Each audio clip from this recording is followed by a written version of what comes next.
Chapter 36:18. When the short nascent soul cultivator heard this, he couldn't help but stare blankly. Looking at the three people beside him, they all looked confused. He slightly shook his head and said, "I have never heard of it." Hee, no matter. Xiaohua smiled and waved his hand. "If you don't know, then don't know." At this moment, Taoist Jingting said calmly, "I know what Taoist Jingting is talking about. Moreover, I also know that there is one in Yaotai Mountain." "Is that so?" Xiaohua was pleasantly surprised. He looked at Taoist Jingting and said with a smile, "If fellow Taoists can help me, I definitely won't treat you unfairly." Taoist Jingting seemed to have made some decision. He lightly bit his lips and said, "Taoist Jingting and I can be considered to be fated. If Taoist Jingting can obtain that thing, I ask Taoist Jingting to share some with me." "Of course." Xiaohua agreed without hesitation. "There is no need to doubt this." "Good." Taoist Jingting made a prompt decision. He cupped his hands and said, "If Taoist Jingting is willing, I will take Taoist Jingting there. However, that place is rather dangerous. The other fellow Taoists shouldn't rashly take risks." When the short nascent soul cultivator saw that Taoist Jingting had already said this, he hurriedly bowed and said, "I wish Taoist Jingting success. Farewell." After he finished speaking, he urged his magic power to leave. At this moment he heard a very distant place, the location of that Yaotai Mountain. Rumble. The sound of mountains and tsunamis reverberated through the entire sky. Xiaohua and the others looked up and saw a blood-red meteor rushing out from the peak of Yaotai Mountain. It went straight to the top of the sky, and then with a large blood-red tail, it rushed from the top of the sky to the other end of the mountain range. As the meteor streaked across, the blood-red color was like a sharp sword cutting open the sky. A long bloody scar appeared in the sky. Not only that, but the sky before the meteor was extremely trembling. A myriad of multicolored lights burst out from the front of the meteor. After the meteor, that long red tail seemed to be overflowing with ripples, expanding the bloody scar to the extreme. The sky was filled with blood-red multicolored lights in an instant. Not only did they cover the clear sky, but they also covered the sun and the moon.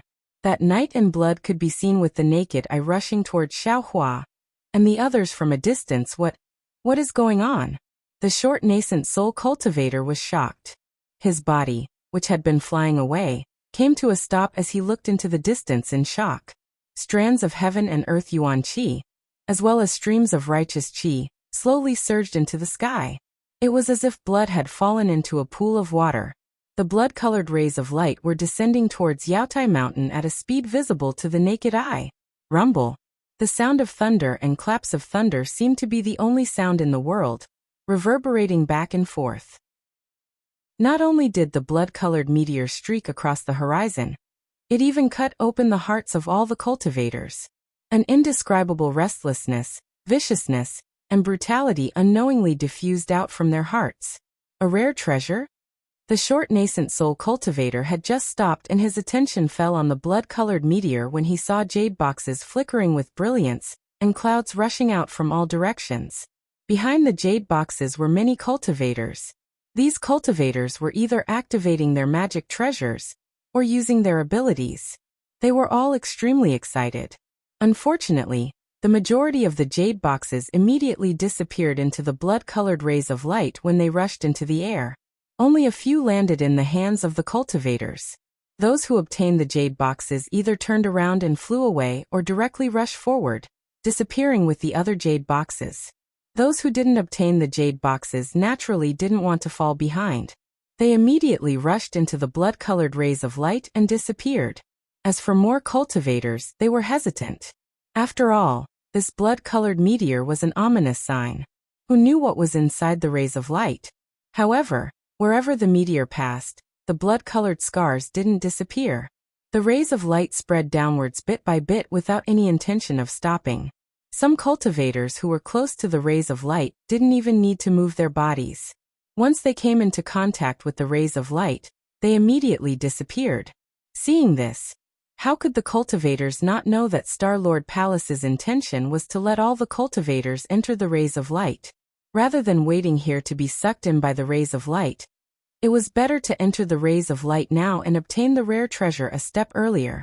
Thus, Even more cultivators flew out from the continuous mountain range and rushed into the rays of light, disappearing without a trace. The short nascent soul cultivator looked at the treasures falling into the rays of light with greed in his eyes. Seeing that there were cultivators rushing into the rays of light, he immediately cupped his hands and said, "Taoist Master Xiao, I'll go first." Please. Xiao Hua nodded. That nascent soul cultivator urged his body and rushed up 100 feet. Once he came into contact with the blood-colored rays of light, he disappeared like the other cultivators. Xiao Hua's divine sense followed. He only felt that the rays of light could isolate divine sense, but he couldn't see anything strange about it. "Fellow Taoists, hurry up and go," Xiao Hua urged, then said to Taoist Master Jingting, "Fellow Taoist Jingting, you can lead the way. From the looks of it, Star-Lord Palace wants to drive us to a place. The defensive formation from before might be closed." When Taoist Master Jingting heard this, he immediately understood. He hurriedly nodded and said, "Taoist Master, please follow me." As he said this, Taoist Master Jingting also urged his body and flew towards a place. The other nascent soul cultivators cupped their hands towards Xiao Hua and also rushed into the rays of light somewhat hurriedly. They originally had some intention to go with Xiao Hua, but when they saw that Xiao Hua wanted to break through the formation again and didn't want them to follow, especially when all the rare treasures were sent into the blood-colored rays of light by Star-Lord Palace, all the cultivators on Yaotai Mountain had to enter the rays of light to obtain the rare treasures, so Xiao Hua's role was weakened. Therefore, they also dispelled the idea of advancing and retreating with Xiao Hua. Taoist Master Yuanqing looked at the nascent soul cultivator who flew away, his face unmoved. He calmly said to Xiao Hua, "Taoist Master Xiao, Junior's cultivation is limited. I'm afraid it won't be easy for me to escape from Yaotai Mountain. I can't not follow you. You won't drive me away, right?" "Haha, how is that possible?" Xiao Hua laughed. His body flew up and rushed out after Taoist Master Jingting. He even said, "But if you want to follow us, don't call me senior in the future." Taoist Master Yuanqing laughed. His Taoist robe fluttered as he chased after Xiao Hua. He also said, "Taoist Master Xiao, if you say so, how can I not follow your orders?" The three of them flew towards this place for about the time it took to eat a meal. Just as Xiao Hua thought, the entire Yaotai Mountain was completely covered by the rays of light like volcanic clouds. Under the rays of light, rare treasures and spiritual objects flew out one after another. Not to mention that the defensive formation was gradually closing. Even if it wasn't, who would still stay here when the formation was empty? Zhenren Jingting saw them flying over several mountain ranges, flying and stopping. In the ancient forest, which was more than 100 feet high, they found a sandbar where 3 streams converged. Zhenren Jingting stopped. He turned his head and narrowed his eyes to look at the multicolored light falling from above and behind him. He said, "Zhenren Xiao, this is the place where the elites are. Although the rays of light will activate the defensive formation, it's 90% similar to the records I've obtained." Xiao Hua's divine sense swept out. He saw that the vast qi above the sandbar was mixed with obscure inscriptions that blocked his divine sense. He knew this should be one of the defensive formations of Star-Lord Hall. He then looked at the lush ancient trees on the left side that blocked the blood-colored rays of light. If Taoist Master Jingting didn't bring him here, he probably wouldn't have found this place. So Xiao Hua said with a smile, "Fellow Taoist Jingting, before I came here, I also asked several fellow Taoists for advice. According to them, this Yaotai gathering is completely different from the previous one. There's nothing to learn from them. I wonder how fellow Taoists got the information about this place?" Reverend Jingting looks at Xiao Hua, then looks at Reverend Yuanqing, who is following behind him. He sighs and says, "To tell you the truth, Reverend Xiao, I didn't get this information from anyone else. It was during the last few Yaotai gatherings that I came here by chance and found out." "Oh." Xiao Hua was surprised. Could it be that fellow Taoist Jingting has attended the Yaotai gathering many times? Not to mention Xiao Hua, even Taoist Master Yuanqing looked at Taoist Master Jingting with interest. A bitter smile appeared on Taoist Master Jingting's face. He nodded and said, "I'm not afraid of Taoist Master Zhao's joke. This is the 13th time I have attended the Yaotai gathering." "Ah." Xiaohua didn't make a move, but Taoist Master Yuanqing cried out in surprise. However, after being surprised, Taoist Master Yuanqing became somewhat embarrassed. He said with a smile, "Fellow Taoist Jingting, you think too much.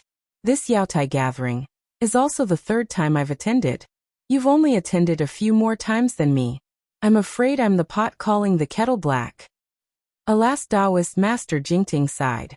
His voice was full of bitterness and helplessness. He looked at the sandbar in front of him and said, "Fellow Taoists, please don't laugh at me. Actually, the purpose of this humble Taoist visit to Yaotai Mountain is not for the treasures mentioned earlier. This humble Taoist is also not interested in the 3 treasures that Star-Lord Palace has taken out. This humble Taoist's purpose is the same as that of Taoist Xiao." "Oh." Xiaohua raised his eyes to look at Taoist Master Jingting and asked curiously, "Could it be? Fellow Taoist Jingting has attended the Yaotai gathering 12 times, just for the Imperial Preceptor's lot? And 12 times? You actually didn't get it?" Taoist Master Yuanqing was also surprised. After all, it wasn't particularly difficult to get the Imperial Preceptor's lot when one's cultivation had reached the middle nascent soul stage. As long as one's luck wasn't too bad, one could get it by attending the Yaotai gathering once. How could one be like Taoist Master Jingting, who had attended the Yaotai gathering 12 times and still hadn't gotten it? Taoist Master Jingting originally wanted to urge Xiaohua, but when he saw Xiaohua looking at him with great interest and seemed to have already released his divine sense, he knew that Xiaohua was observing the defensive formation in front of him. Thinking of his own decision, he opened his mouth and said, "You're right, Taoist Master Xiao. Since I attended the first Yaotai gathering 400 years ago, I've attended the Yaotai gathering 12 times in the past several hundred years and returned empty-handed. I didn't get the Imperial Preceptor's lot even once. Fellow Taoist Jingting, you really have perseverance." Taoist Master Yuanqing didn't know how to comfort Taoist Master Jingting, so he could only say this in a low voice. "Actually, the first 3 times, I really did want to establish a country and have the ambition to be a country's teacher," Taoist Master Jingting said with a smile. "But by the 4th time, the general who was on good terms with I was already old. Seeing that I couldn't help them establish a country for a long time, his son had already abandoned I and cooperated with others. I also met the fellow Taoist who helped them establish a country. I also met him at the Yaotai gathering. I can't help others, but of course I can't disturb them. Therefore, the things that happened after that were just me acting in a fit of pique. I actually want to see how many times I can get the Imperial Preceptor's lot." Chapter 36:19. After Xiaohua's divine sense landed on the defensive formation and carefully observed it for a moment, he unconsciously frowned slightly. This defensive formation was rather strange. It was like a lock covering the sandbar. The 3 streams rushing in from all directions were like keys to the lock. The defensive formation could only be opened by the streams. However, there was a faint strangeness in the streams, which contained a murderous intent. Xiaohua felt that it was somewhat familiar, but also difficult to grasp. He had no choice but to think more about it. "Fellow Taoist Jingting, how did you enter this place last time?" Xiaohua seemed to have a plan and asked. Reverend Jingting said without hesitation, "When I participated in the Yaotai assembly for the first time, I had already obtained the Imperial Preceptor's lot on a mountain range not far from here. Unfortunately, before I could put it in my Qingkuan bag, I was discovered by another fellow Taoist. This fellow Taoist was more powerful than me, so I was thrown into that stream. In order to escape that fellow Taoist's pursuit, I used the water escape technique to hide. Who knew that a very inexplicable force would bring me into that sandbar? It's just that I only entered the sandbar for a very short time. I was only able to see the situation inside before I was brought out. Later on, by chance and coincidence, I found out that inside was the Renjing that ordinary Taoist cultivators of my sect talked about.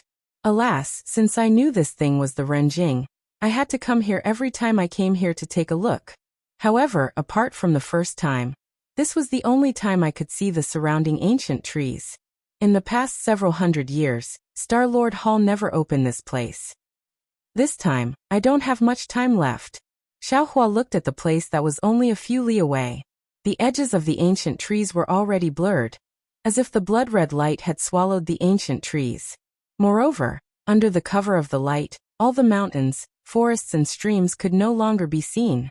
Only the distant Yaotai mountain stood tall like a pillar that reached the sky. Upon seeing this, Reverend Jingting straightened his clothes and bowed to Xiaohua. Reverend Xiao, in fact, when I obtained the jade box containing the Imperial Preceptor's lot, I had a premonition in my heart that the jade box contained no other treasure but the Imperial Preceptor's lot. Why? Reverend Yuanqing was somewhat puzzled. If you didn't have a premonition, why did you fight for it? Daoist Jingting said very meaningfully. I naturally fight for the State Preceptor's lot, but if I can't get it, then it's naturally not the State Preceptor's lot. However, Zhenren Xiao killed the Guardian Star and asked us to search for it. The only thing I could find was the Imperial Master's lot. Daoist Master Jingting's words were very awkward, but Daoist Master Yuanqing also understood a little. Daoist Master Jingting's luck was extremely bad. This was his 13th time participating in the Yaotai Assembly. The number of the Imperial Preceptor's lot was pitifully small. This was the first time he was so close to the Imperial Preceptor's lot, but he just happened to encounter the unstoppable Xiaohua. Even if he could get the Imperial Teacher's lot in his hands, in the end, he would have to give it to Xiaohua. As Daoist Jingting spoke, his figure didn't get up. Since the heavens let me present the Imperial Preceptor's lot with both hands, then it's also letting me serve Daoist. I hope that Daoist Xiao can guide me when you establish your country in the future. Daoist Yuanqing's eyebrows twitched as he forced a smile. He glanced at the silent Xiaohua and said, Fellow Daoist Jingting, I'm afraid this isn't your true reason, is it? Yes, this is a reason, but it's not the most important one. Daoist Jingting didn't quite understand the relationship between Xiaohua and Daoist Yuanqing, but seeing that Xiaohua didn't speak and only Daoist Yuanqing spoke, he thought Xiaohua didn't quite believe him. He hurriedly said, The most important thing is that I really don't have confidence in myself. I must rely on a senior with destiny. Daoist Xiao controls the national treasure of Confucian cultivators, so you're definitely a person with great destiny. If I don't rely on Daoist Xiao, who else can I rely on? Daoist Yuanqing blinked his eyes and said with a smile, So that's how it is. I thought fellow Daoist was as afraid of death as I. Being afraid of death is naturally one of the reasons. Daoist Jingting said with a smile. Xiaohua looked at Daoist Jingting's bowing appearance and nodded. As early as when fellow Daoist Jingting gave me the jade box, I already promised you that I would take out something of equivalent value to the treasures inside the jade box to exchange with fellow Daoist. Since fellow Daoist wants to use his own future to exchange with me, I naturally feel ashamed to accept it. When Daoist Jingting heard this, his face was filled with ecstasy. He shouted, State Preceptor, please accept this subordinate's bow. Haha, fellow Daoist is too polite. Xiaohua raised his hand and helped Daoist Jingting up. Since you want to work for me, I will certainly not treat fellow Daoist unfairly. As long as I can give you anything, I will satisfy fellow Daoist. Daoist Yuanqing's face showed a trace of surprise. He also said with a smile, Congratulations, Daoist Xiao. Congratulations, fellow Daoist Jingting, huh? Xiaohua was about to raise his head to answer, when suddenly his eyebrows rose, and he let out a cry of surprise. He immediately waved his hand and grabbed Daoist Yuanqing and Daoist Jingting out of thin air. Without waiting for the two to speak, he dragged the two of them and rushed to the nearby sandbar. Daoist Jingting and Daoist Yuanqing were slightly stunned. However, when their divine senses swept over the sandbar, they saw that under the blood-red brilliance, near the upper wind of the second stream, an inexplicable aura rushed out. The originally disorderly inscriptions immediately swarmed up. That aura was like a sharp blade that cut open a flaw in the defensive formation. There's someone inside. Daoist Jingting exclaimed in a low voice and looked at Daoist Yuanqing. The two of them looked at each other with surprise. The inscriptions were like a fountain, and the noble spirit swarmed out. This noble spirit was like an incomparably sharp flying sword, and it slashed in the air with a whooshing sound. Strands of fine texture appeared in the void, and the white clouds were turned into nothingness by these fine texture. Xiao Hua brought the two of them with him. His whole body flashed with a faint golden light. This golden light also made cracking sounds in the fine lines and shattered into pieces. However, the moment it shattered, the golden light condensed again. Go Xiao Hua landed in the middle of the inscriptions and waved his hand. A ray of brilliance appeared, like a huge fist crashing into the inscriptions. Boom! Thousands of inscriptions were forcibly suppressed. The place where the aura appeared was torn apart by this fist. The aura that rushed out became more and more violent. However, just as the aura rushed out, an ear-piercing beast roar was heard from within the crack. The aura suddenly converged, and even a kind of weakness and helplessness leaked out from the aura. Demonic beast. Xiao Hua was slightly stunned. He made a hand seal to protect himself and the others. As his body crashed into the crack, his divine sense rushed inside. Oh, this is somewhat interesting. Xiao Hua landed in the defensive formation. His divine sense had already seen the situation inside the formation clearly. His face unconsciously revealed an expression of interest. He saw that this place was several acres in size. 3 streams rushed into the sandbar, dividing the sandbar into 3 parts. And the 3 streams converged at the center of the sandbar. A layer of watery splendor rushed out from the center of the sandbar, covering a part of the sandbar. Moreover, with Xiao Hua's divine sense, he had already sensed the mana fluctuations of this splendor. What was covering a part of the sandbar was actually a Taoist magic array. Looking above the sandbar, the aura that rushed out of the defensive formation came from a demonic beast that was several tens of meters in size. This demonic beast had long ears, blood-red eyes, and a 3-petaled mouth. It was very similar to an ordinary rabbit. However, this demonic beast's fur was brownish-red, and its tail was several tens of meters long. How could a rabbit compare to the bloodthirst in its eyes and the vicious aura on its huge demonic body? Below the demonic beast's body, 2 forelimbs that were like human arms were currently covered in a scarlet ring of fire. This ring of fire burned with flames that were several feet high, roasting the demonic beast's forelimbs black. A pungent smell pervaded the air. Not only that, but above the demonic beast's head, a 3-pronged trident that was more than a foot long was emitting a 3-colored brilliance that firmly covered the demonic beast's head. The demonic beast's thunderous roars could not be heard. In front of the demonic beast, there were several nascent soul cultivators who were flying in a circle in midair. The 3 at the front were forming hand seals and activating their magic treasures. The 4 at the left were holding magic treasures in their hands, and coldly looking at a female cultivator, wearing dark reddish-purple clothes behind the demonic beast. Xiao Hua brought Taoist Yuanqing and Taoist Jingting into the defensive formation. The 7 of them were immediately alerted. However, when everyone scanned them with their divine senses, they saw that the 3 people activating their magic treasures were not alarmed at all. It was as if they had just seen a passerby. On the other hand, the other 2 people were surprised but also had a trace of ridicule. Xiao Hua also knew these 2 people. Weren't they the 2 cultivators that Xiao Hua had met on the night before he entered Mount Yaotai and participated in the trade fair? One was Taoist Shifan, and the other was Taoist Chu. This was what they meant by enemies are bound to meet. Xiao Hua could clearly see the 2 people's ridicule. His heart was unconsciously moved, and he looked towards the formation below him. As for Taoist Jingting, as soon as he entered the defensive formation, he was immediately attracted by the rabbit-like demonic beast. His gaze had already fallen on the female cultivator wearing dark reddish-purple clothes. He saw that this tall female cultivator looked to be in her 20s. The purple clothes she wore accentuated her curves. The woman's appearance was elegant, and she had an oval face with a small nose that was slightly raised.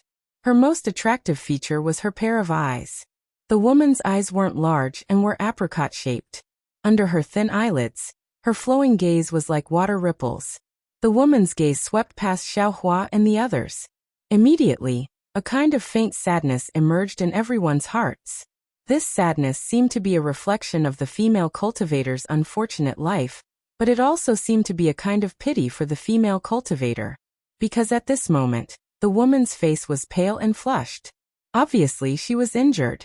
On top of the woman's head, A simple and unadorned jade pendant emitted a misty brilliance that firmly enveloped the woman. However, this brilliance was as thin as paper.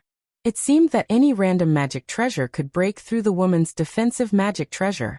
Aolo, seeing that another person had rushed into the defensive formation, the demonic beast opened its mouth and roared. Its body struggled with all its might, and a kind of dense demonic fog sprayed out from its mouth. However, under the confinement of the trident, that dense fog couldn't reach very far. Even the demonic beast's twisting body overflowed with runes. These runes were like ropes that trapped the demonic beast. Chapter 36:20. Oh, fellow Taoist Jingting, could it be, you know this female cultivator? Xiao Hua withdrew his gaze from the formation and turned to look at Master Taoist Jingting, asking in a low voice. When Master Taoist Jingting heard this, he hastily said, reporting to Master Taoist, I do know this female cultivator. Didn't I tell you before? I've been here many times in the past 400 years, and I've met this female cultivator twice. Her name is Li Jing, and her Taoist name is Fairy Jing. Oh.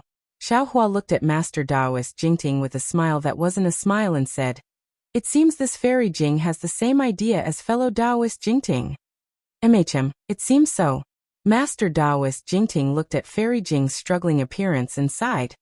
Although we didn't have a deep conversation on those 2 occasions, I already sensed it. Before entering Yaotai Mountain this time, I specifically looked for her but didn't see any trace of her. I didn't expect her luck to be better than mine. Master Taoist Yuanqing said in a low voice, Master Taoist Xiao, these 7 cultivators are all mid-nascent soul stage. For that Fairy Jing to be able to confront them, her cultivation isn't low. Right now, the 2 sides are in a deadlock. If Master Taoist wants to help, then we'll immediately take action. Otherwise, we'll head into the formation to look for her. Master Taoist Jingting said with a bitter smile. That Ren Jing can only be obtained one at a time. If Fairy Jing obtains it, I'm afraid we'll have to return empty-handed. When Xiao Hua heard this, he faintly smiled and said with deep meaning, that's right. Since we've already arrived late, it's better to wait and see. Although Xiao Hua's plan was well thought out, Fairy Jing's summon immediately shattered his plans. Seeing Master Taoist Jingting whispering to Xiao Hua and the others, Fairy Jing's eyes rippled like water. She said, Master Taoist Jingting, you've also come? Master Taoist Jingting's expression changed. If it was before, he would definitely fly into a rage. After all, Fairy Jing's words, whether intentional or not, had dragged him into the vortex. But fortunately, his anger only swept away for a moment, and he immediately calmed down. Beside him was Taoist Xiao, who was a 5th grade origin power. Why should he care about the petty thoughts of others? Taoist Jingting was calm and didn't agree. The 7 cultivators surrounding him had a plan in their hearts. Everyone exchanged glances and transmitted a few words. Taoist Shifan and Taoist Chufeng flew out. Taoist Shifan was still able to cup his hands in salute, but Taoist Chufeng unexpectedly didn't even need to salute. He opened his mouth and said, Xiao Hua, we've already come here first. The spiritual items here are also things we want. As the proverb says, a gentleman doesn't seize another's good things. I presume that a gentleman like Taoist, who has a graceful bearing, surely won't lower himself to the level of common people like us, right? Xiao Hua laughed. He laughed so hard that his eyes narrowed. He pointed at Fairy Jing and said, the ancients have a saying that good men don't fight with women. You 7 big men actually besieged a female cultivator. Where are the manners of men? Seeing that Xiao Hua didn't attack, Master Taoist Chu sneered in his heart, but he still said, Fellow Taoist Xiao is wrong. Didn't you see this demonic beast? Although this woman is a Taoist cultivator, she actually raised demonic beasts and wallowed in evil with the 1,000 demonic Saint Realm demonic beasts. Where is the dignity of a Taoist cultivator? As Taoist cultivators, we naturally have the obligation to help this lost lamb return to the right path. Taoist Yuanqing and Taoist Jingting were very astonished. The 2 of them didn't quite understand the meaning of Master Taoist Chufeng's words, but seeing that Xiao Hua didn't move, the 2 of them simply ignored him. Master Taoist Chufeng saw that Xiao Hua and the others were only standing in the air, and he was pleased with himself. Xiao Hua's gaze swept over the formation, and he nodded again. Fellow Taoists' words are very reasonable. Since that's the case, I won't disturb you guys from upholding justice for our Taoist sect. Farewell. Yes, fellow Taoist Xiao. Please. Master Taoist Chu Feng raised his brows and became even more pleased. He raised his hand and gestured with a somewhat strange tone. Xiao Hua pretended to turn around, but he suddenly opened his mouth again. That's right. I heard that there's a strange treasure of Starlord Hall here. As the proverb says, treasures have no owner, and only the virtuous can obtain them. I'll go take a look. I won't disturb you, will I? No, fellow Taoist Xiao, please. Master Taoist Chu Feng laughed until his stomach hurt. Beside him, Master Shifan also resisted the urge to laugh. They really didn't expect Xiao Hua to leave just like that. Of course, it couldn't be said that they didn't think about it, but they didn't dare to believe it. All right. Xiao Hua turned around with a smile, but just as his figure moved, he clapped his hand again. A gust of wind whistled and golden light gushed out from the top of his head. It transformed into a palm that was tens of meters long and grabbed at the air. He even said coldly, "Brat, one is a traitor and the other is a strong-willed person. What qualifications do you have to speak to me? Now that everyone is besieging an orphan girl, you actually speak with conviction. If I don't kill you today, when will I?" Master Taoist Chu Feng was really shocked. Although he was on guard before, he gradually let his guard down after seeing Xiao Hua being persuaded. However, he didn't expect Xiao Hua to immediately turn hostile as soon as he turned around. How was this still the pedantic cultivator in his heart? Spiritual Master Shifan was also caught off guard. By the time the two of them hurriedly formed hand seals and two rays of light rushed into the air to block Xiao Hua, the large hand had already grabbed down. The space within a radius of several hundred feet was controlled by Xiao Hua. The two hand seals rushed out like little loaches. They struggled in the air with all their might and were unable to move. Not only that, but when Xiao Hua's large hand grabbed down, the trident that had previously imprisoned the demonic beast immediately lost its brilliance and fell down. The rabbit-like demonic beast raised its head and cried out loudly. A dense demonic aura immediately gushed out and rushed toward the three people in front of it. At the same time, there were crackling sounds like beans being fried. One by one, jumping runes fell from the demonic beast's body. Seeing this, Fairy Jing was also stunned. However, the joy in her heart far surpassed the shock. After all, Xiao Hua was standing in front of Master Taoist Jingting. She didn't dare to climb up to Xiao Hua, and could only probe Master Taoist Jingting. Unfortunately, Master Taoist Jingting didn't even pay attention to her. Clearly, he was following Xiao Hua's lead. She then looked at Xiao Hua again. Unexpectedly, he was locked in by Master Taoist Chu's words and wanted to leave after a few words. Fortunately, this Fairy Jing wasn't a scheming person. She didn't play any tricks and only used her own magic power to bitterly support herself. But at this critical moment, there was a sudden turn of events and Xiao Hua suddenly attacked. However, the power of Xiao Hua's palm was really too fierce. Fairy Jing pointed at the jade pendant above her head. The jade pendant struggled to emit a brilliance, wanting to attack the somewhat difficult opponent. However, the jade pendant in Xiao Hua's hand seemed to have sunk into a quagmire. Not only was it difficult to send out magic power, but the jade pendant itself was also difficult to move. This Master Taoist Xiao, what is his cultivation? Fairy Jing glanced at Xiao Hua with great fear. Several crisp sounds rang out. Not only did the demonic beast break free from its shackles, but the rings on its front claws also fell off. The three attacking cultivators couldn't help but retreat a few dozen feet from the shock. It was also at this time that a fiery voice came from the array not far below them. Which bastard actually dares to break this old man's forbidden technique? Along with the voice, a black dot appeared at the center of the spell formation.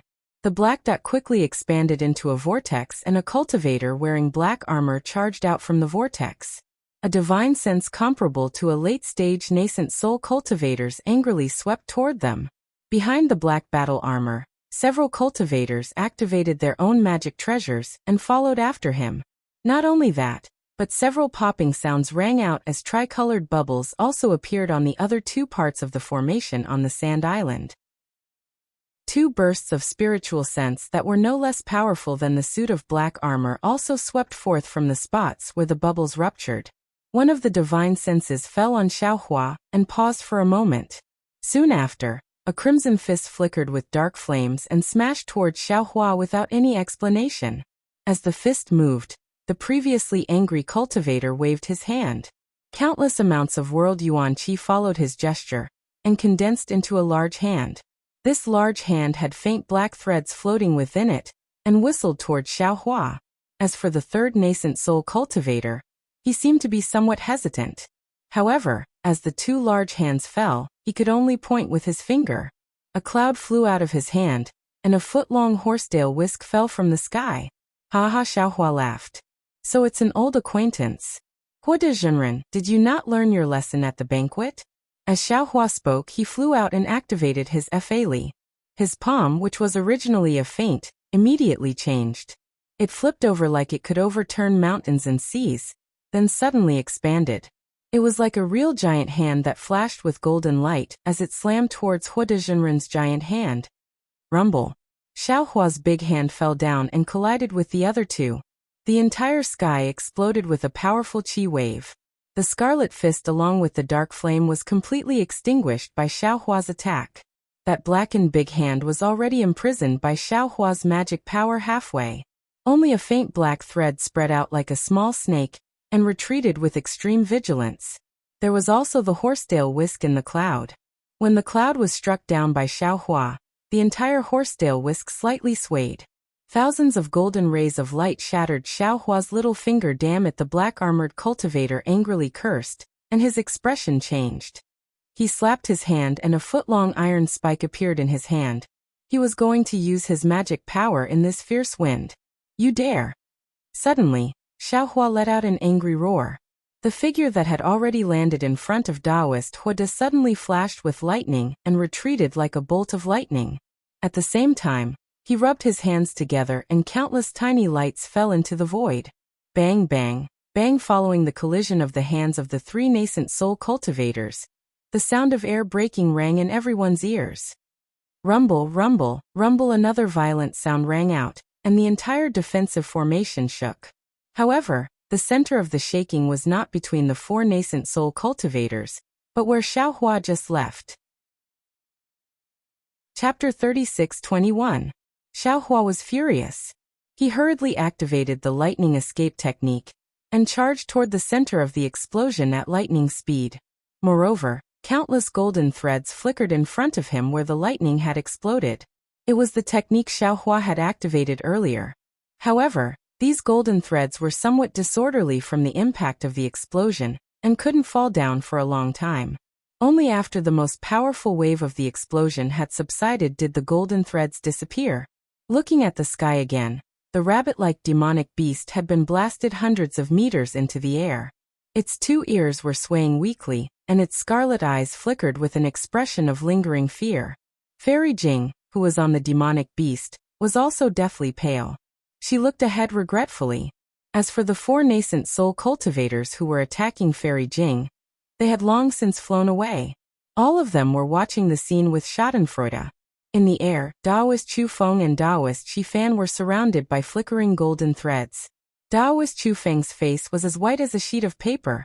Taoist Qi Fan's eyes were filled with innocence. He wanted to open his mouth to explain, but Xiaohua was furious and couldn't even open his mouth. As for Taoist Yuan Qing, he was standing hundreds of meters away from the two.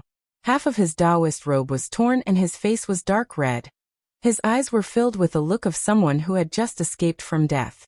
His gaze was still fixed on the place where he had tried his best to escape. There, the unfortunate Taoist Jing Ting had already disappeared.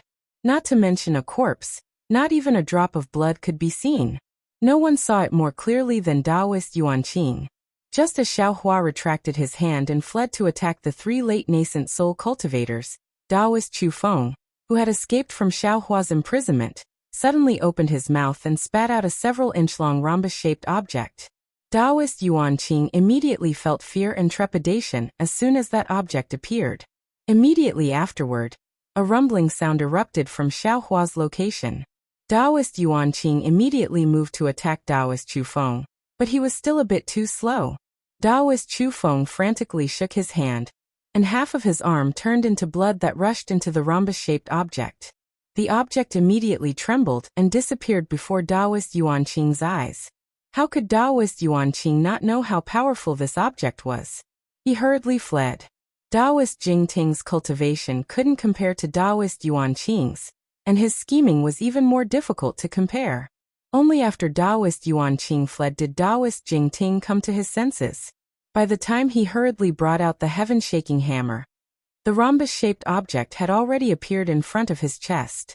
Bang, bang, the sound of air currents was the sound of the rhombus-shaped object breaking through Taoist Jing Ting's protective qi.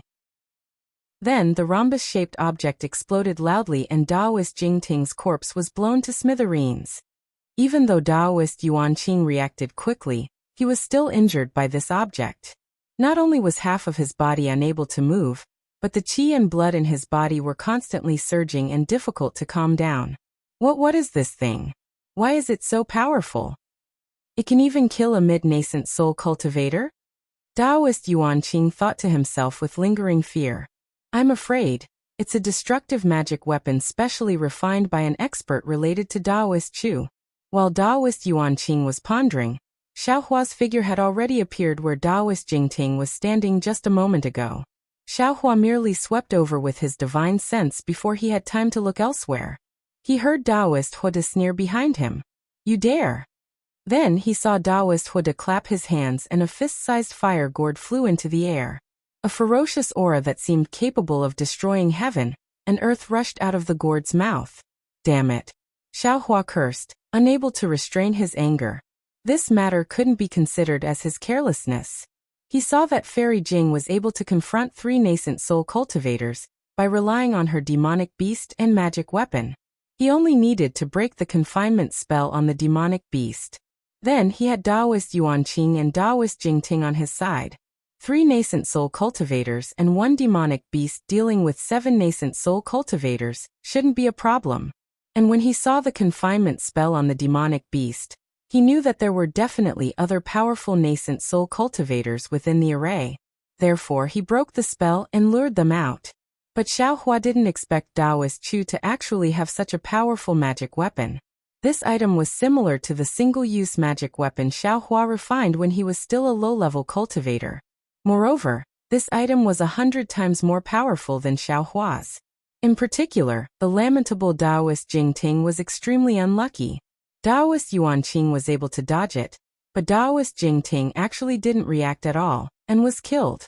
Perhaps Xiao Hua would avenge Taoist Yuan Qing's death, but Taoist Jing Ting's death was something Xiao Hua must avenge. Xiao Hua simply ignored Taoist Huda's sneak attack from behind. His eyes were burning with anger as he stretched out his hand. A large illusory hand grabbed Taoist Chu and Taoist Shifan. These 2 were nascent soul cultivators, but under Xiao Hua's fury, they couldn't resist at all. Now, they were like infants in Xiao Hua's hands. The 2 revealed fear in their eyes. They did their best to open their mouths, as if calling for help from Taoist Huda. But before Taoist Huda's magic weapon could fly out, puffed, 2 consecutive sounds rang out. The bodies of the 2 nascent soul cultivators were crushed into meat paste amidst a burst of light. Save me, following the bloody light. 2 5-foot-long nascent souls clad in armor rushed out from the meat paste. Unfortunately, the 2 nascent souls were still flashing with golden threads at this time. Xiao Hua's confinement technique didn't only imprison their bodies, it also sealed their nascent souls. Boom! As soon as the 2 nascent souls came out, they immediately produced a vast qi pillar. Layers of dense fog soared into the sky and wrapped around the nascent souls in Xiao Hua's hands. Humph! Xiao Hua sneered. He opened his already prepared left hand, and the sword gourd appeared. The thing with a nose and eyes on the gourd rushed out, and immediately nailed Taoist Chu's nascent soul. Swoosh swoosh. The spirit-slaying origin light flew out and turned slightly. Taoist Chu's nascent soul's head didn't fall off, but its eyes lost their spirit, and the brilliance around its body was immediately extinguished. Save me, Taoist Shifan's nascent soul hurriedly cried out. Taoist Xiao, This junior didn't shut up. Xiaohua roared and pointed at the sword gourd. The spirit-slaying origin light from the sword gourd went past Taoist Shifan and rushed towards Taoist Huoda. However, a scarlet flame also flew out from Taoist Huoda's fire gourd and pierced towards Xiaohua with incomparable speed. Crackle crackle, there was another violent explosion. Hundreds of sparks splashed out from the spirit-slaying origin light and the scarlet flame. Circles of ripples rippled through the air. The group of cultivators who were originally standing behind Taoist Huoda were greatly shocked and hurriedly retreated. Humph! Xiaohua snorted coldly. He looked at Taoist Shifan in his hands and said coldly, Taoist Chu is domineering and you actually fan the flames. If he doesn't have the Tao in his heart, how can you have the Tao? Although I didn't have the intention to kill you before, I can't do anything about your repeated provocations. I had no choice but to take action.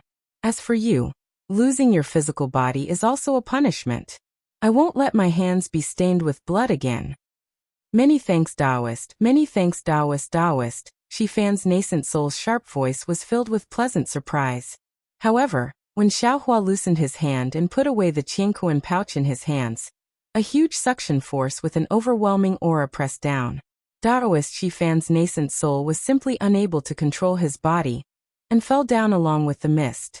Taoist, save me! Taoist Shifan's nascent soul turned pale with fright and hurriedly cried out. Unfortunately, just as his voice sounded, Xiaohua's illusory hand collapsed. Even someone as strong as Xiaohua couldn't resist under the intentional arrangement of Star-Lord Hall. Xiaohua looked indifferently at the place where Taoist Shifan slowly disappeared and shook his head slightly. It's not that I don't want to save you, it's because I'm powerless to save you with that. Xiaohua raised his head and looked at Taoist Huoda with a gaze like lightning. He smiled and said, although I'm powerless to save you, I can send someone to accompany you. Xiaohua was furious, and he hated Taoist Huoda in his heart. He rubbed his hands together, and golden threads entered the void again. Within a radius of 30 meters around Taoist Huoda, the strange force suddenly increased, as if several earth-shattering waves were smashing down. This Taoist Huoda was shocked. He never thought that Xiaohua would actually have the strength to cast a spell while activating the sword gourd. His heart was in a mess, and the scarlet-red fire threads were already unable to block the soul execution light. Pa pa pa, like a sword-piercing bamboo. The fire threads collapsed inch by inch, and the soul execution light followed the fire threads and rushed towards Taoist Huoda. Fellow Shui Ming, help me. Taoist Huoda's face changed as he shouted loudly. The cultivator holding the horsetail whisk beside Taoist Huoda was helpless. He raised his hand and was about to wave the horsetail whisk. At this time, Xiaohua's cold voice sounded. This Xiao is in a bad mood right now. It's best if you don't make a move. Otherwise, this Xiao can't guarantee that this Xiao won't kill all of you. Arrogant, without waiting for the nascent soul cultivator named Shui Ming to make a move, the black-armored cultivator next to him roared. The small halberd in his hand flew out like a dragon and attacked Xiaohua. Fight! Xiaohua raised his hand, and the seal of turning the sea rushed out of the space. The coiling dragon roared as it urged the seal to fall down like a mountain. Under the bronze brilliance, a terrifying aura condensed. Under this aura, the black-armored cultivator's small halberd no longer had the appearance of a dragon, and was pressed down by more than a few feet. When the cultivator Shui Ming saw this, his face changed slightly. He didn't dare to be negligent and hurriedly urged the horsetail whisk. But just as the three of them were about to fight, they suddenly heard Fairy Jing cry out involuntarily. Jing! Fellow Taoist Jing Ting? Xiaohua was stunned. He hurriedly scanned with his divine sense, and saw a small nascent soul flickering with a faint brilliance at the edge of the formation in the distance. Looking at the nascent soul shaking its head, it seemed to be somewhat unstable.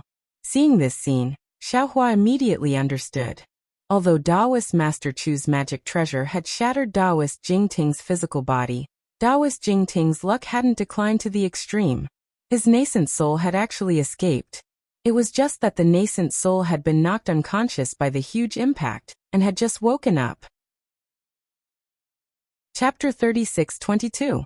Xiaohua was delighted, but he immediately shouted, "Be careful, Taoist Jingting, with that. Xiaohua ignored the other 3 late nascent soul stage cultivators and flew towards Daoist Jingting's nascent soul.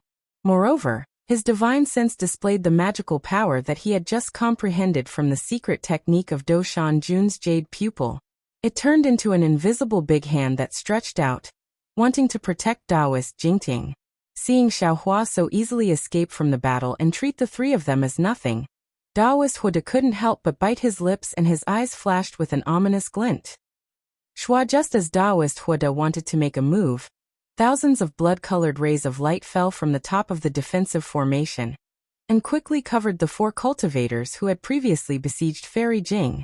The 4 cultivators couldn't struggle at all and immediately disappeared into the rays of light. Forget it, Daoist Huda looked at Xiaohua's sword gourd floating in the air and the condensed soul-slaying origin light. He smiled coldly and looked at the black-armored cultivator. The 2 nodded slightly and their figures shot into the sky and also disappeared. Alas, the cultivator Shui Ming seemed to want to wait for a while, but the rays of light hit his face and a huge force that even a late nascent soul stage cultivator couldn't resist came. He couldn't help but rush into the rays of light. Looking at Xiaohua again, he didn't dare to use his magic power to disturb the defensive formation of Star-Lord Hall. He only dared to use the divine ability he had just comprehended and never used. However, he was still too late. Without waiting for the hand formed by his spiritual sense to fall, a thick fog suddenly rose and a pillar of vast qi came crashing down. Daoist Jingting's nascent soul hadn't woken up yet and was sucked into it in a moment. The nascent soul only had time to scream before it disappeared. Boom! The nascent soul had just disappeared, but the thick fog didn't dissipate. The vast qi pillar seemed to have been hit by a huge fist and broke into 2 with a boom. After the wind whistled, Xiaohua's figure appeared there with a very angry and regretful expression on his face. Staring at the place where Daoist Master Jingting's nascent soul disappeared, Xiaohua's brows furrowed tightly. He had already seen this kind of strange situation before, but he didn't notice anything strange at all, so it was impossible for him to see anything strange now.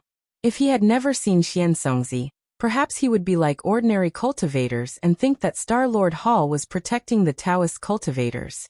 He would wait until the Yaotai meeting to find Jinren Jingting. However, Xianzongzi's Yuanying and the 2 Yuanying whose primordial spirits were erased reminded him that the Confucian cultivators would not kill the physical bodies of these 3 Yuanying cultivators for no reason. If the emperor of a country had such an intention, Star-Lord Hall would have even more. Of course, even if this was really a method used by the Star-Lord Hall to protect their nascent souls, Xiaohua still had to get to the bottom of it. He had to kill the nascent souls of Reverend Chu and Reverend Xiangtian. He absolutely couldn't let them escape. Daoist Master. Just as Xiaohua was pondering, a timid voice came from not far away. It was Fairy Jing who had collected her demon beast and flew over. Yes, Xiaohua's gaze swept over Fairy Jing. He nodded slightly with an indifferent expression on his face. Fairy Jing reached into her bosom and took out a jade box.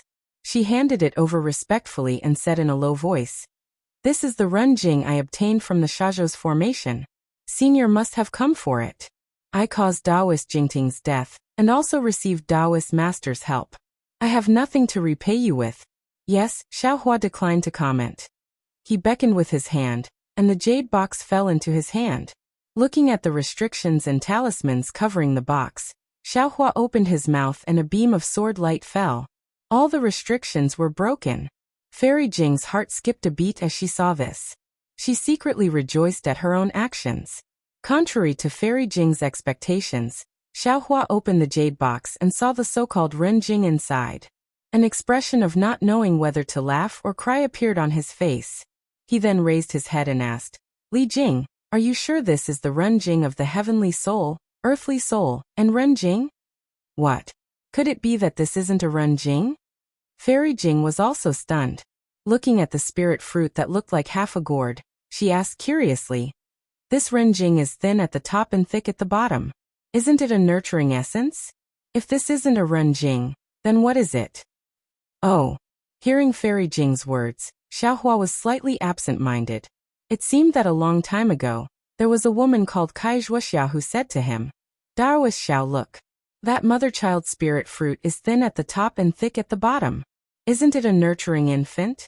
That's why it's called mother-child spirit fruit. Taoist Xiao at this moment. Taoist Master Yuan Qing transmitted his voice from the distant sky. The defensive formation is about to be sealed by Star-Lord Hall. Taoist Xiao should quickly follow this multicolored light out of the defensive formation. Hearing this, Xiaohua looked up. Sure enough, there was no one else in the sky except for Taoist Master Yuan Qing. The blood-red multicolored light had already filled the sky, and was about to approach Taoist Master Yuan Qing. Taoist Master Yuan Qing, you go first. I'll be right there. Xiaohua thoughtfully glanced at Taoist Master Yuan Qing. After thinking for a moment, he transmitted his voice again. Taoist Master Yuan Qing naturally knew that Xiaohua needed this Renjing, so he didn't delay any longer. His figure flew up and disappeared into the multicolored light. Taoist Xiao Fairy Jing said with a smile, "Ever since I saw this item in the Sand Province, I've been looking for ancient records. Finally, I found the source. The records in the ancient records are exactly the same as this item. There should be no mistake." "What do you want this item for?" Xiaohua looked at Fairy Jing with narrowed eyes and asked very abruptly. A trace of sorrow appeared on Fairy Jing's face, but it was instantly washed away by the water-like mist. She said in a low voice, "This is my secret. I hope Taoist Xiao can understand." Xiaohua nodded and extended his hand. "Give me the jade eye that records how to use this item." This Fairy Jing was somewhat hesitant, but after a moment of hesitation, she obediently handed over a black cloud eye to Xiaohua. "I want this black cloud eye. Presumably, you've already made a copy of the records inside." Xiaohua took the black cloud eye and closed the jade box. He threw it to Fairy Jing and said, "I have no use for this item. You can keep it for yourself." Ah! Fairy Jing was truly overjoyed. She took the jade box with some disbelief. Xiaohua waved his hand and said, "Don't be in a daze. Hurry up and go. If you're stopped by Taoist Master Huoda and the others, you can say that I took the Renjing." Many thanks, Taoist Xiao. Fairy Jing was even more delighted. She quickly received the jade box and bowed. Xiaohua waved his hand and suddenly asked, "Right, what's the name of your demonic beast?" Fairy Jing was taken aback. She didn't dare to hide anything and hastily replied, "Its name is Yinghua." "Oh." Xiaohua raised his eyebrows. "What a fierce name. No wonder its aura is so fierce." Fairy Jing looked at the light above her head and clapped her hand. She took out a jade slip and gave it to Xiaohua. She said, "Taoist Xiao, this is where Junior's cave is located. Junior's strength can't compare to Taoist Zhao's, but I'm in charge of a small country close to the coast. There are often cultivators and Confucian scholars hunting the demons that escape from the Thousand Demons sacred realm. If Senior is interested in demonic beasts, Junior will welcome you." "Okay." Xiaohua smiled and took the jade slip. He waved his sleeve and said, "You should go as well." Yes, Fairy Jing didn't know why Xiaohua didn't leave, but she didn't dare to ask. She flew into the light. After Fairy Jing left, Xiaohua said, "Green-robed Taoist, did you notice something?" A voice came from above Xiaohua's head. It was the formless nascent soul controlled by green-robed Xiaohua. "Let me tell you, fellow Taoist, when I control our nascent souls and leave our bodies, there will be a faint suction force. It's as if a ferocious tiger is watching us from afar. I can sense it. As long as I control my nascent soul to leave your body, the suction force will reveal its teeth at any time. As fellow Taoist already saw, this suction force isn't something you and I can deal with right now." Green-robed Xiaohua's voice was a bit distant. He seemed to be thinking about something. "However, although this suction force is powerful, my nascent soul and my body are protected by the power of heaven and earth. This protection is the fundamental reason why the suction force can't appear." His Xiaohua sucked in a breath of cold air. He narrowed his eyes and looked at the increasingly diffusing blood-red light. He said in a low voice, "Fellow Taoist, we don't have much time. Do you have any ability to help I rescue Taoist Jingting?" "No." Green-robed Xiaohua answered decisively.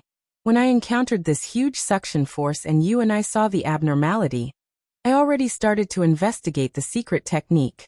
According to I's feeling, and I's discussion with fellow Taoist Confucian, I feel that this is a huge defensive formation, but we can't be sure.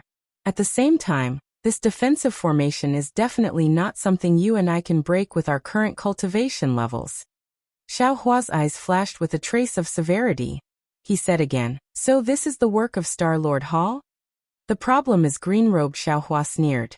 This Jade Pavilion gathering is the work of Star-Lord Hall. It's only logical that there is a defensive formation that can kill nascent soul cultivators. That's right. Xiao Hua touched his chin with his hand and nodded slightly. This is what the secular people say. Zhou Yu beats Huang Gai. One is willing to beat and the other is willing to suffer. Zhou Yu? Huang Gai? Green-robed Xiao Hua was stunned. Who is this? Was it written in the books of Confucian cultivators? It's just a ruse of self-injury. There's no gimmick even if it's exposed. Xiao Hua was somewhat impatient. His thoughts turned rapidly. After all, it was his idea to come to the defensive formation in Shazhou. Moreover, when he saw that Renjing was a mother-child spirit fruit, he was extremely regretful. If he hadn't taken things for granted and didn't ask more questions, he would have known the truth about Renjing before entering the defensive formation. Then, Daoist Jingting might not have had to follow him to this defensive formation, and Daoist Jingting might not have fallen. Especially since Daoist Jingting had already pledged allegiance to Xiao Hua and placed his future on Xiao Hua. He even entrusted his safety at the Jade Pavilion gathering to Xiao Hua. Moreover, if it weren't for his grudges with Daoist Chu, Daoist Jingting wouldn't have fallen. All kinds of intricate karma made Xiao Hua feel that he couldn't not save Daoist Jingting's nascent soul. Chapter 36-23. When green-robed Xiao Hua heard this, he laughed coldly and said, "Let them beat you, but don't accidentally kill them." However, at this point, green-robed Xiao Hua's face suddenly showed a shocked expression, and he hastily looked at Xiao Hua. Xiao Hua naturally also thought of what green-robed Xiao Hua was thinking. In a flash, Xiao Hua also cried out, "Not good. This Star-Lord Hall is so brazenly intercepting and killing nascent soul cultivators. If it wasn't their usual practice, then they definitely have the intention to kill. The number of cultivators that can survive from Yaotai Mountain definitely won't exceed 10, no, maybe more than 20. It wasn't that Xiao Hua hadn't thought about this before, but now that he thought about it, he immediately understood the essence of the matter, and a chill ran down his spine. That Star-Lord Hall's Hallmaster is a cultivator at the peak of the 5th grade of essence energy. If he makes a move, you and I won't be his match. Green-robed Xiao Hua said in a low voice, "Fellow Taoist, you have to think of a way. Why did you jump into this pit of fire? There's no need to talk about the bloodstains on the top of your head. They're even more life-threatening means. As long as you fall into them, there's only a slim chance of survival." Xiao Hua looked at the approaching blood-colored light and said indifferently, "I'm afraid you and I will have to risk our lives this time." "That's easy to say," green-robed Xiao Hua sneered. "Even if fellow Taoist wants to risk his life, where will you find Kong Hongwu?" Green-robed Xiao Hua had just finished speaking when he immediately became vigilant again and hastily called out, "Fellow Taoist, don't think of something outrageous. Taoist Master Jingting admittedly did it because of you and me, but at that time was rather tight.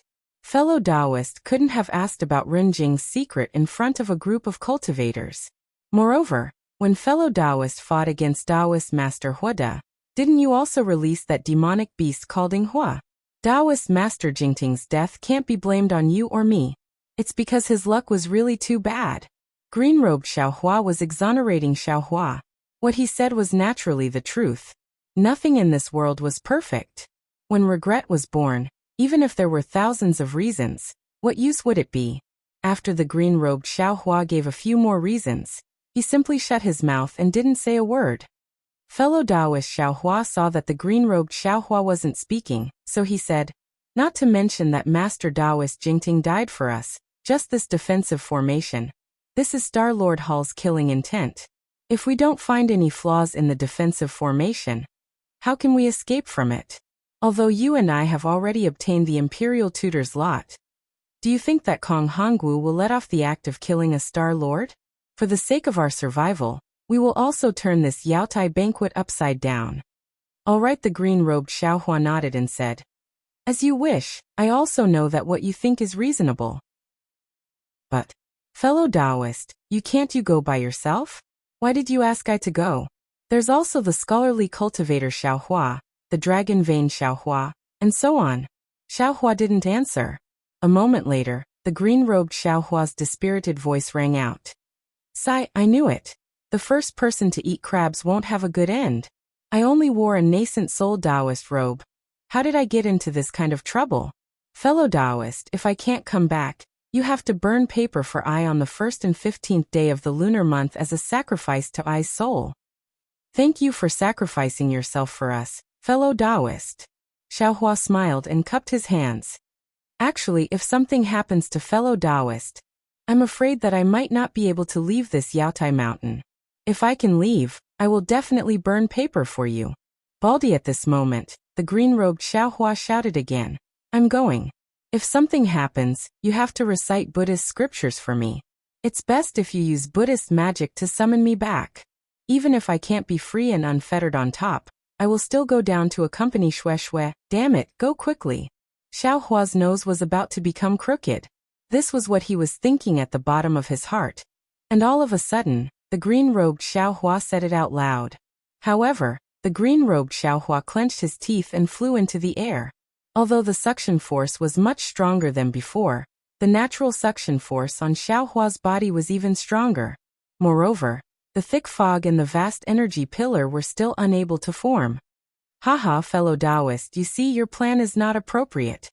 The green-robed Xiaohua was overjoyed and flew back to the top of Xiaohua's head. I have a good character. Even the heavens are not willing to let I take risks. Change into a Taoist robe. Xiaohua didn't say anything further, and let Dragon Vein Xiaohua take out the mountain river seal. Taking out the 2 nascent souls he obtained outside of the Yaotai mountain from his dantian. Boom, the vast energy pillar rumbled, and a thick fog suddenly appeared. The suction force was like a trapped beast that instantly rushed in front of him. Send them back to the dantian. Let I choose properly. The green-robed Xiaohua was unexpectedly picky. Okay, but fellow Taoist doesn't have time. If I leave with the blood-colored light and fellow Taoist is received by the imperial formation, I'm afraid you will be separated from Taoist Jingting's nascent souls. Xiaohua hurriedly sent the 2 nascent souls back to his dantian. Then, with a wave of his hand, he took out the soaring dragon shears and said, This is for you to protect yourself. The green-robed Xiaohua urged the nascent souls to return to his lower dantian. Xiaohua's mind also entered with the soaring dragon shears. The green-robed Xiaohua pondered for a moment, and found a mid-stage nascent soul shell to enter. The entire nascent soul's body flickered with a faint radiance. In a moment, the originally lightless eyes revealed expression. Then layers of strange runes emerged from the depths of the nascent soul's body. Following the radiance covering the surface of the nascent soul's body, a series of crackling sounds could be heard. The runes cracked quite a bit, and cracks appeared on the nascent soul's legs and hands. The green-robed Xiaohua said helplessly, Alas, this Taoist robe doesn't fit. Fellow Taoist, please bear with it. The Jade Archive Xiaohua handed over the soaring dragon shears and urged. The multicolored light is about to arrive. The soaring dragon shears is a sharp weapon. You should keep it for yourself. The green-robed Xiaohua stretched out his hand. Give me the icy mirror. Oh, also take a look at Taoist Shifan and Taoist Chufeng's Qingkuan pouch. See who has the other Kunlun mirror. The Jade Archive Xiaohua frowned slightly, and put away the soaring dragon shears. He stretched out his hand and the icy mirror was sent out. Then he took out the mirror that was very similar to the Kunlun mirror from Taoist Shifan's Qingkuan pouch. The green-robed Xiaohua opened his mouth, and a beam of multicolored light landed on the icy mirror. The icy mirror followed the multicolored light, and flew into the green-robed Xiaohua's mouth. When the multicolored light landed on the mirror trembled twice and didn't fly away. Demon child, give me a drop of essence blood. The green-robed Xiaohua shouted. Unfortunately, no essence blood appeared in his dantian. Damn it, the green-robed Xiaohua cursed. The Jade Archive Xiaohua stretched out his hand, and a drop of essence blood fell onto the mirror. When the essence blood merged into the mirror, the green-robed Xiaohua held the mirror with his hand. It was like an ordinary nascent soul holding their own life magic treasure. At this moment, his dantian shook slightly. The Jade Archive Xiaohua knew that the multicolored light had fallen, and he was about to be sucked into the blood-red light. Also, the green-robed Xiaohua was still haggling at this moment. Give me one of your dual-colored spirit flames. Aren't you unable to use that thing? The Jade Archive Xiaohua asked curiously.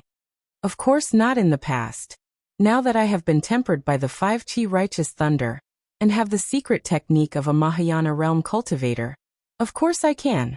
The green-robed Xiaohua smiled slyly. The Jade Archive Xiaohua was stunned. He didn't expect that under the 5 Qi righteous thunder, his primordial spirit would have an unexpected change. However, he couldn't haggle over anything at this moment. He pointed his finger and a red and yellow spirit flame appeared in front of the green-robed Xiaohua. The green-robed Xiaohua's face became cautious. He opened his mouth and the spirit flame slowly fell into his body. The entire nascent soul trembled violently, as if it was about to collapse. The Jade Archive Xiaohua raised his hand, but in the end he put it away. He could help the green-robed Xiaohua inside his body, but if he left his dantian, he still couldn't help him. Dao. Fellow Taoist, quickly send I out. The green-robed Xiaohua opened his mouth and flames rushed out from his mouth and nose. Okay. The Jade Archive Xiaohua hurriedly flew out of his dantian with the green-robed Xiaohua. At this time, the imperial formation was already covered in a blood-red color. Just when Xiaohua's body was about to touch the multicolored light and disappear, boom, the righteous qi fell and a thick fog was also born. A huge suction force pulled the green-robed Xiaohua, and Xiaohua's body stopped there. What kind of bullshit fire is this? How can it be so powerful? The green-robed Xiaohua struggled to maintain his nascent soul that was on the verge of collapse. The righteous qi fell and tightly wrapped around the nascent soul, but it also helped the green-robed Xiaohua. Seeing the thick fog cover the green-robed Xiaohua, Xiaohua saw the green-robed Xiaohua spit out flames from his mouth onto the mirror in his hand. It seemed like he was going to use the spirit flame to refine it. When he saw this, the green-robed Xiaohua's body disappeared. When the suction force disappeared, Xiaohua's body also disappeared in the blood-red multicolored light. The suction force within the blood-red multicolored light was extremely strong. Moreover, when the multicolored light landed around Xiaohua, it immediately condensed layers of inscriptions. These inscriptions were like blood-red armor that completely covered Xiaohua. Countless poems and articles flowed within the inscriptions, giving birth to an unspeakable imprisonment. This imprisonment was like thorns that deeply pierced into Xiaohua's skin. Even though his body was as strong as a demon's body, most of his magic power was still imprisoned, making him unable to struggle at all. What was special was that these inscriptions isolated spiritual sense, Buddhist sense and soul sense. Xiaohua could only see the inscriptions unceasingly flowing in front of him. It was as if he was at the bottom of the sea. His entire body was supported by the multicolored light, and shot up like an arrow. Although Xiaohua's spiritual sense and other divine abilities were unable to be used, Xiaohua was not in a hurry. This was because he could still sense the danger of the green-robed Xiaohua's pillar of righteous qi. Currently, the green-robed Xiaohua had already passed through the most dangerous stage. Under the imprisonment of the defensive formation, he was using the uncontrollable spirit flame to refine the ice-deadly mirror. However, the defensive formation seemed to be at the very bottom of the Yaotai mountain. The green-robed Xiaohua had been traveling in the thick fog for a long time without any signs of stopping. Suddenly, Xiaohua frowned. His perception of the green-robed Xiaohua suddenly began to weaken. Not good. Xiaohua immediately knew that something was wrong. This was because he had already encountered this kind of perception when he was in the Dawn Rain continent. It was when his phoenix Dharma body fell into the void. However, at that time his perception was abruptly cut off. Chapter 36-24. Although Xiaohua knew that the situation was not good, what could he do now that he was here? However, it was also strange. Not long after, the perception became stronger again. Xiaohua could actually feel the uneasiness of the green-robed Xiaohua. As Xiaohua rushed into the sky, the perception became intermittent. When the inscriptions in front of Xiaohua's eyes gushed out like a fountain, a burst of light and darkness intertwined. The green-robed Xiaohua was like a kite with a broken string, and there was no news of him. Damn it, Xiaohua bit his lip and thought to himself.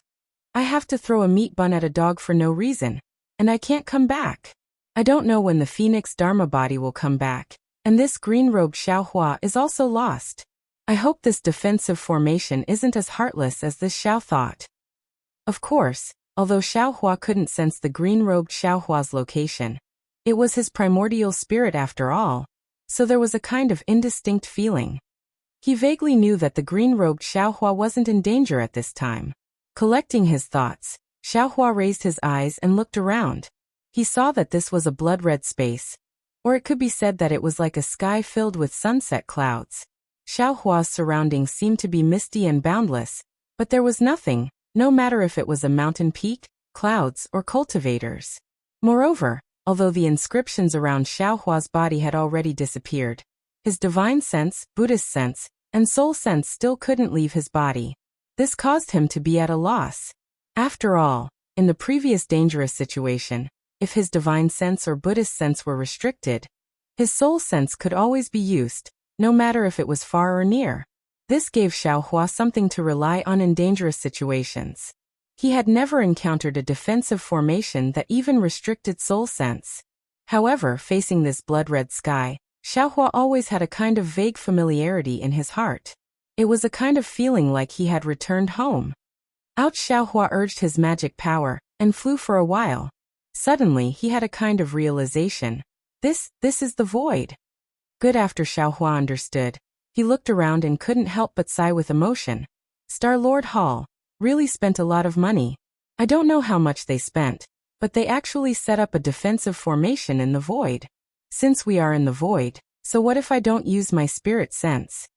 Just as he was thinking, Xiaohua's heart skipped a beat, and he stopped abruptly. He narrowed his eyes and looked into the distance. Green light flashed between his eyebrows, and he was about to use his heavenly eye connection. But at this moment, a breeze suddenly blew by his side, and Xiaohua couldn't help but move to the side. This movement didn't matter, but Xiaohua's body suddenly tightened, as if he was bound by a rope. Xiaohua was greatly alarmed, but before he could urge his magic power to struggle, the force suddenly disappeared again. After flowing light and vibrant colors flashed in front of Xiaohua's eyes, another scene appeared before his eyes. This was a similarly blood-red sky, but this blood-red sky was dotted with brilliant stars. These stars were of different brightness and even moved from time to time. What was special was that in the midst of these thousands of stars, a huge meteor with a tail was especially dazzling. Unfortunately, before Xiaohua could take a few more glances, boom, a strong sound broke through the air from behind Xiaohua's head, and a force more violent than a thunderbolt covered Xiaohua's entire body. Xiaohua raised his eyebrows, and with a shake of his hand, the wishful steel staff appeared in his hand. Without turning his head, he waved it in the direction of the sound, and at the same time he roared, "Where did this little thief come from? How dare you sneak attack me?" Wu, the wishful steel staff crossed the sky, setting off endless waves of air. The sneak attack hadn't fallen yet, but it had already collided with the waves of air of the wishful steel staff. Pa pa pa, the sound of explosions was endless. Bang! The two magic treasures finally collided together, and the sound produced resounded through the sky. Xiaohua stood steadily in midair like a boulder, and slowly turned around. The expression on his face was gloomy to the point of being frightening. Looking behind him, a figure was flying swiftly in midair. That figure was unbalanced, and his right hand was still dragging a halberd at an angle. Moreover, near the left side of this figure, two late Yuanying stage cultivators were flying rapidly, flanking Xiaohua from both sides. Similarly, behind these cultivators, there were dozens of early Yuanying stage cultivators surrounding Xiaohua. "All of you, what are you doing?"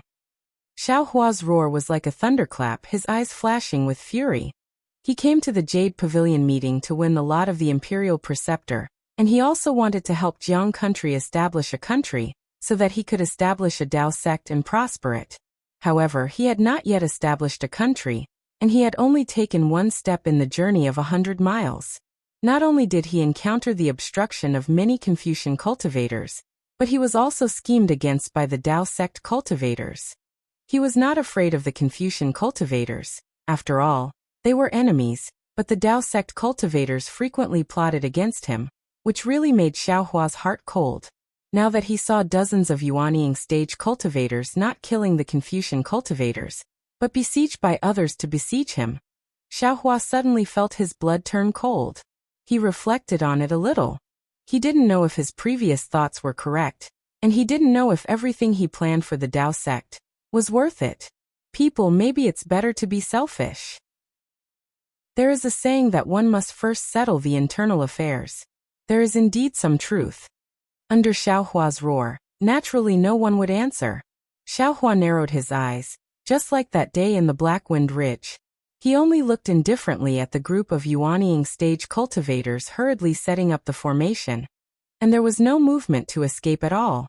Xiaohua's calmness made Hua Dezhenren, who wanted to urge his magic weapon to stop Xiaohua from escaping, calm down. As for Xiaohua's right, it was the nascent soul cultivator called Xue Ming. He still had the attitude of an expert, and his steps were half a beat slower. However, he still blocked the direction of Xiaohua's escape. After the formation was completed, Hua Dezhenren slowly flew out and said coldly, "Xiaohua, you should obediently accept your punishment. Let me ask you, you are a Confucian cultivator. Why did you sneak into my Tao sect cultivators? It's not easy for us to participate in the Jade Pavilion meeting, but you still want to come in and participate. Did you receive a secret order from the Star Lord Hall to kill us Tao sect cultivators?" Xiaohua's chin was slightly raised as he looked at Hua Dezhenren with a face full of disdain. However, he then looked at the cultivator behind Hua Dezhenren and said, "Old thief Huada, if you want to commit a crime, why worry about the pretext? What did this Xiao do for you to pin such a huge crime on this Xiao's head? I, Xiaohua, have said it clearly at your banquet. I, Xiaohua, have set up a blood monument in the Seven Sons Temple of the Copper Pillar State. I, Xiaohua, have killed the Copper Pillar State Preceptor, killed the Copper Pillar Prime Minister, and even helped Jiang country establish a country. I, Xiaohua, have come here for the Imperial Preceptor's signature. There is no conflict of interest with you. As for what you said about the Confucian cultivator's spy, I, Xiaohua, find it laughable.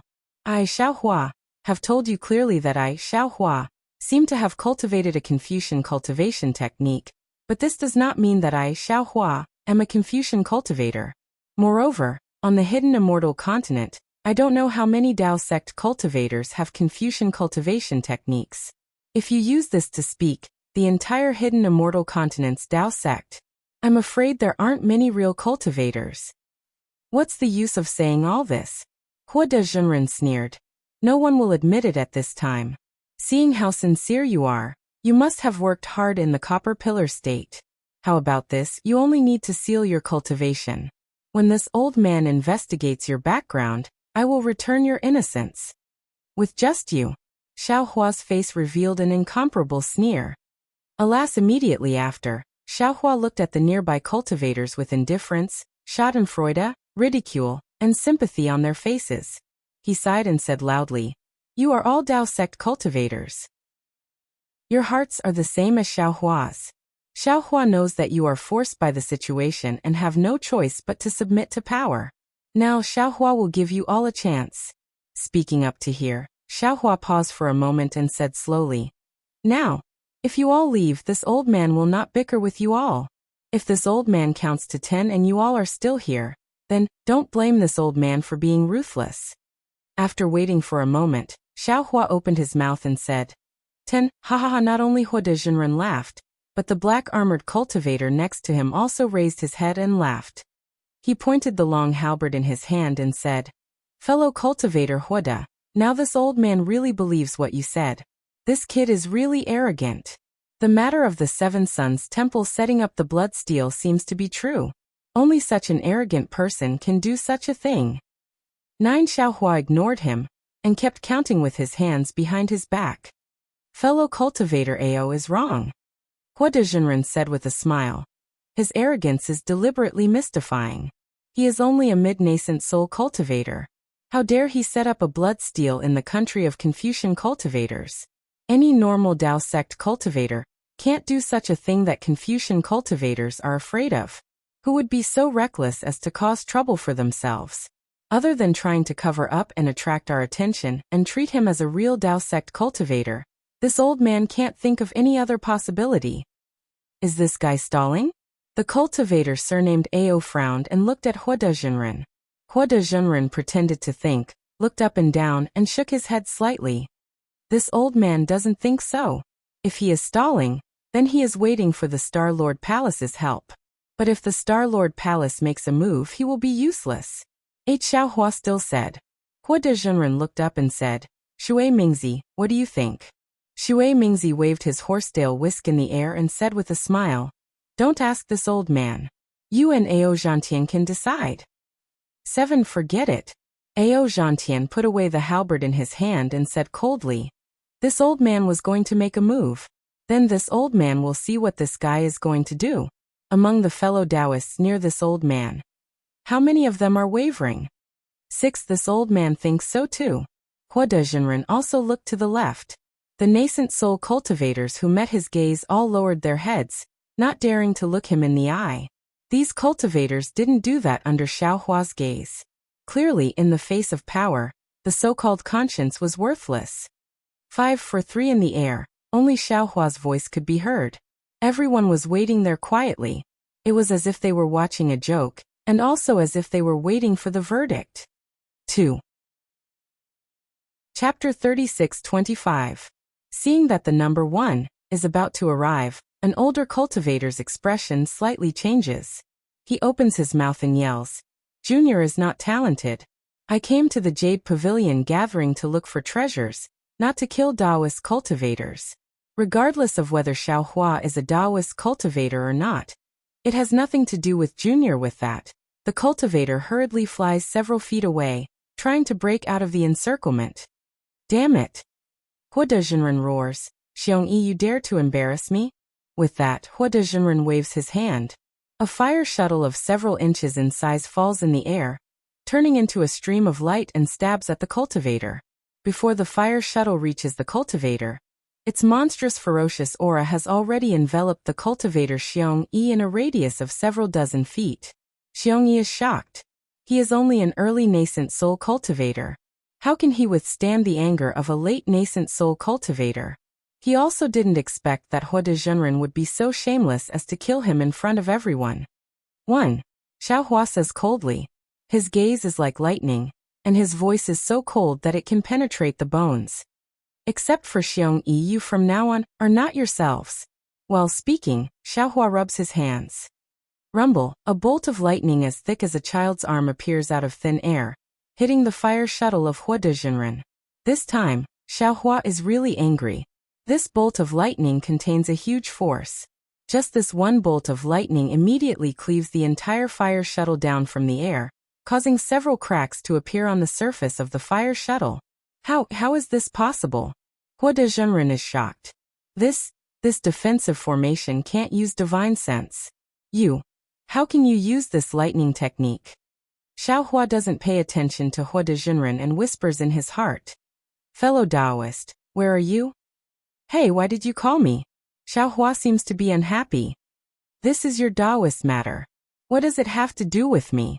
Fellow Taoist nascent soul. I'm afraid it's not easy for me to control it. I understand. But in a moment you have to help. Xiaohua understands and doesn't force Xiaohua. He sends him back to his dantian and says to Dragon Vein Xiaohua, Fellow Taoist, can you control your nascent soul? Haha, it's finally I's turn. Let I have a try. Dragon Vein Xiaohua was overjoyed and rushed into his lower dantian. He saw that the Yuanying was emitting an intense golden brilliance. The originally nebula-shaped formless body actually transformed into the shape of a dragon. Rumble. As soon as Dragon Vein Xiaohua rode his nascent soul out of the space, he immediately waved his dragon claw and several bolts of lightning thicker than buckets fell down in the shape of a dragon. It was precisely aimed at the 2 early nascent soul stage cultivators. Those 2 cultivators were already prepared for battle, and hastily activated their magic treasures. Unfortunately, they only heard 2 blood-curdling screams. 2 magic treasures that had been tempered for who knows how many years were actually split into pieces by the lightning. Oh, not to mention that Hua Dezhenren,